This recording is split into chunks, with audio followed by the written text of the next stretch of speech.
Overpaying for anything sucks, especially socks, so why pay $45 for a single pair of grip socks when you can spend less than half? Pure Grip Socks Pro feature our best materials for optimal fit, moisture wicking, and performance at a fair price, just $16.99 a pair at puregripsocks.com.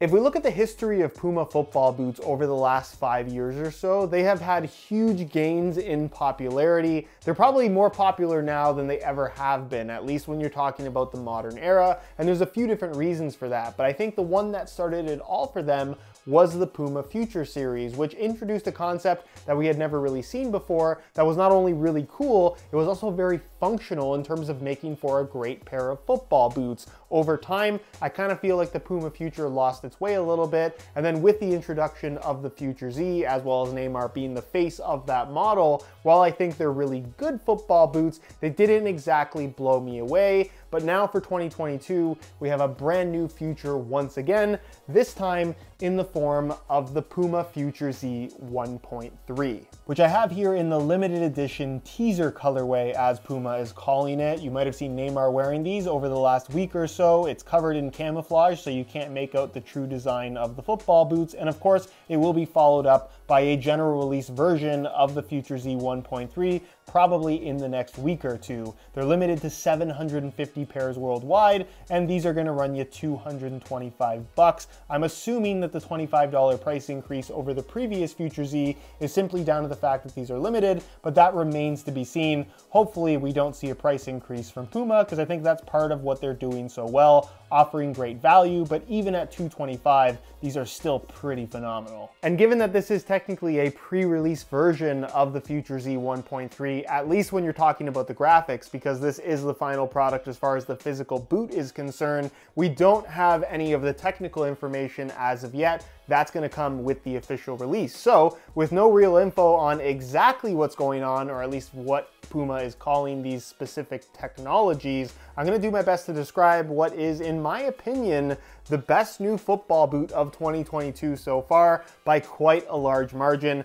Really impressed with these. I want to talk about why, including how they fit and feel on feet. So if you're interested in learning more, please stick around, watch the entire review. And while these are super limited, they are actually still available. So if you want to get a pair before they're gone with exclusive SR4U coupon codes to get them below their normal retail price, please check out that first link down below. And as always, guys, if you enjoy these brutally honest opinions, please don't forget to support the video with a like, and make sure you're subscribed along with hitting that little bell notification so you don't miss out on my reviews of all the latest football boots of 2022. So without wasting too much time, I'm gonna get right to the point in saying that I think the Future Z 1.3 is a gigantic improvement over the 1.1 and 1.2 that came before it. The first thing that you will immediately notice, both in hand and especially on feet, is how much softer and more pliable this knitted upper is compared to the previous generation. They're so much more comfortable, they fit so much more streamlined, and this is a football boot that immediately catapults itself up to the very top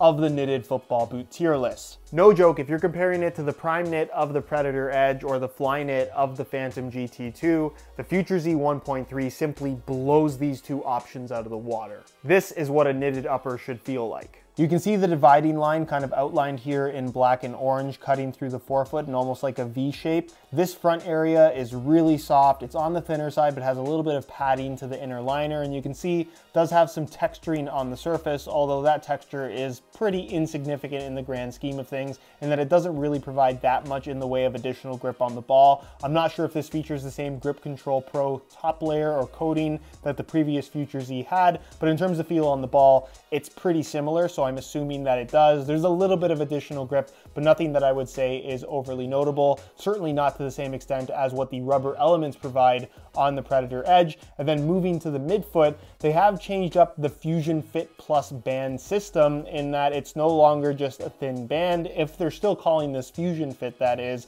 you can see it now kind of covers the entire midfoot area, almost going to the back of the heel, where you have these thinner layers of what is basically embroidery as reinforcement, and then kind of a stretchy section across the top of the foot, similar to other knitted one-piece upper football boots. So not really that different in terms of overall feel. It's more so how they connected the lacing system to the upper, where you can see there are these kind of integrated lace loops, if you want to call them that, almost lace tubes made from a knitted material that kind of zigzag from the base all the way up to the top, really creating this nice locked in sensation with the laces tied tight. But what is kind of interesting is that these lace tubes are elasticated knit, so they have a little bit of stretch to them, which means that even when you tie the laces tight, it doesn't necessarily grab the upper and pull the sides as much as you would typically find with a football boot that has laces. So it feels secure without squeezing your feet, which again is kind of the same general concept that we saw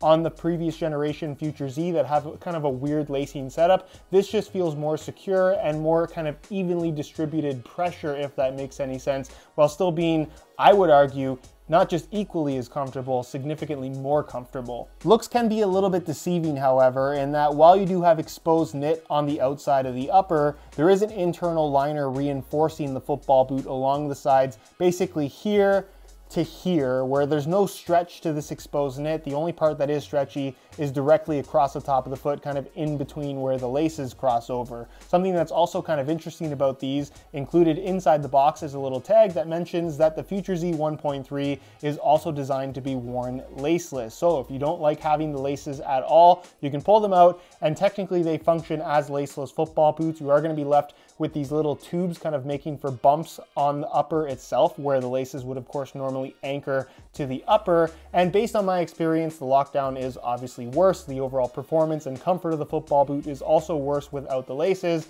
But if you absolutely love the whole concept of a laceless football boot, you can get away with it. I think it's up to a performance standard that's going to be similar in terms of lockdown to other laceless football boots out there. But again, it's still stretchy across the top of the foot, so lockdown is definitely worse without the laces than with them. And this is something that you kind of have to feel for yourself, and I would say it's relatively unique to the Future Z 1.3 because of the way that the laces are anchored to the upper by way of these knitted tubes. It almost has this sensation of being a laceless football boot even with the laces tied tight, but because there are still laces across the top of the foot where you have this stretchy section, it prevents it from stretching, giving you plenty of lockdown. So if you don't like your feet being squeezed inside of your football boots, but you still want them to have a nice tight snug fit, that's kind of what you're getting with the Future Z 1.3, where again, it's just a very unique sensation on feet compared to anything else that I've tried. Moving to the rear, nothing's really changed with the latest generation of Future. You still have an internal plastic heel counter. The general cut, I would say, is the same. It's low cut with a little bit of an extended collar along the sides, elasticated material that you don't feel when wearing the boots. The heel liner is also the same, being made from this soft microfiber material.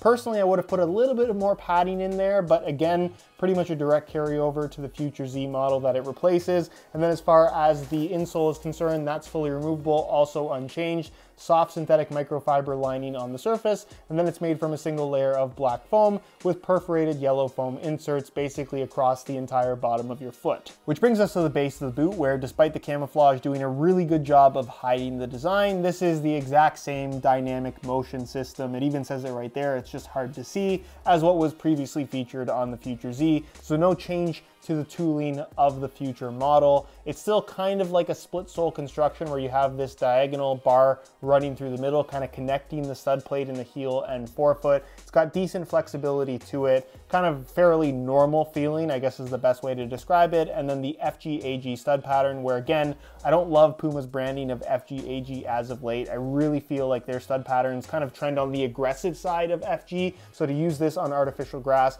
I just think the studs are a little bit too long, and you're probably going to run into issues with instability and potential stud pressure down the line. Nonetheless, it's a stud pattern with these kind of half circle shaped studs with a sharp bladed edge to them that provide more aggressive traction than you might expect, but I wouldn't say are necessarily a standout in the realm of FG football boots. Which brings us to the weight, where I'm sure you want to know if the new Future Z 1.3 is any lighter or heavier than the model it replaces, which is exactly what we're going to do in real time using a scale. Keep in mind, both of these are the same size, 9.5 US. We'll start off with the outgoing Future Z 1.2, and you can see that they weigh in at 7.6 ounces, the equivalent of 216 grams, which is pretty similar to most top-end models these days. Change the scale back to ounces and throw on the Future Z 1.3, and you can see that they weigh in at 7.9 ounces, the equivalent of 223 grams, a weight difference of 9 grams in favor of the older model. So the Future Z has actually gained a little bit of weight. However, it's a very small amount of weight that I don't think is very noticeable on feet. If anything, I will take the slight weight gain for the dramatic increases in comfort and overall feel for the ball with this much softer and higher quality feeling knitted upper. On feet, the Future Z 1.3 has a really unique fit and feel. I think that the upper immediately is just noticeably softer than pretty much any Puma Future that has come before it, let alone the model it replaces. It just feels really, really good. The sole plate, I think, matches the softness of the upper as well, which I can't complain about. But I think what's interesting about these is what's going on through the midfoot with this elasticated knit, as well as the lacing system kind of being anchored by way of actual knitted tubes.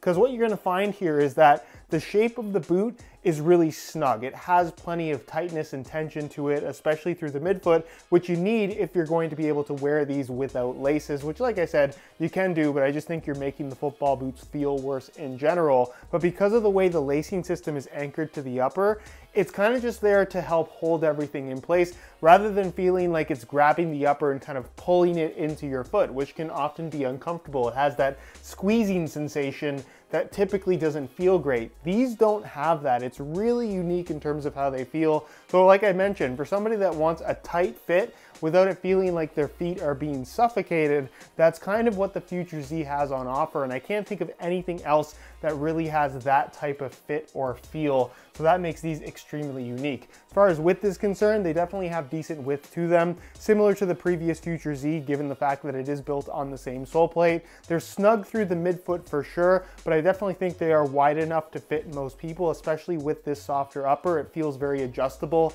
the second that you put your foot inside of the boot. And then as far as sizing is concerned, they do seem to run a little bit long, basically a quarter size, just like the previous Future Z. Again, unsurprising given that's the same sole plate, but I'm still wearing them in my usual size 9.5 US. So for most people, unless your football boots are already a little bit too big, I would strongly recommend going true to size in order to achieve the best possible fit. But if you are finding that your boots are a little big at the moment, maybe going half a size down wouldn't be a bad idea. So in conclusion, I am super impressed with the improvements Puma have made with the Future Z 1.3. I think this is a football boot that you should be really excited about, and I feel like it changes everything about the previous Future Z, which I didn't dislike, but it makes everything feel more streamlined. It loses that kind of sectioned feel that you had in the upper of the Future Z 1.1 and 1.2, and also replaces that upper with a material that is so much softer, so much more comfortable against your foot, and honestly just offers a significantly better feel for the ball.